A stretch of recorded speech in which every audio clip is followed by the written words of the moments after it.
Tasnia ya sanaa imeingiwa na simanzi kubwa baada ya kuondokewa na mchekeshaji na mshereheshaji mahiri Emmanuel Matias maarufu kwa jina la MC Pilipili. Kwa taarifa za awali kutoka kwa wadau na watu wa karibu wa marehemu MC Pilipili zinaeleza kuwa amepatwa na umauti mchana wa Novemba 16 mwaka 2025 wakati alipokuwa njiani kuelekea Dodoma, ambapo inadaiwa alikuwa anaenda kwenye shughuli zake za ushereheshaji. MC Pilipili ni mkazi wa Swaswa, Dodoma, na ni miongoni mwa wasanii maarufu wa vichekesho nchini, anayejulikana kwa ucheshi unaogusa maisha ya kila siku. Kupitia video fupi za mtandaoni, maonesho ya jukwaani na kushiriki katika kazi mbalimbali za burudani kumemfanya kutambulika na kuwa maarufu zaidi nchini. Amejijengea umaarufu kwa mtindo wake wa kipekee wa kuwasilisha maudhui yaliyojaa ubunifu na yanayohusiana na changamoto za maisha, ndoa, mahusiano na jamii kwa ujumla.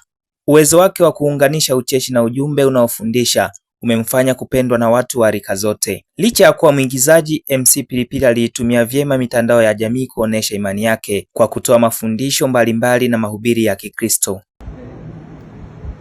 Jesus online, Yesu mitandaoni.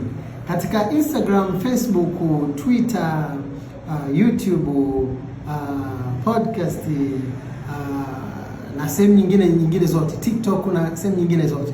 Tunaweza tukaona kama mitandao ya kawaida, lakini katika hali ya kawaida kule palipo na mitandao hii mingine, kwa sisi wengine ambao tumempokea Yesu kama Bwana na Mwokozi wa maisha yetu, sio tu sehemu za show off, sio tu sehemu za kujionyesha, ila ni madhabahu halisi. Sasa mwili wake umehifadhiwa katika hospitali ya rufaa ya mkoa wa Dodoma, ikisubiriwa taarifa kuhusiana na taratibu za mazishi.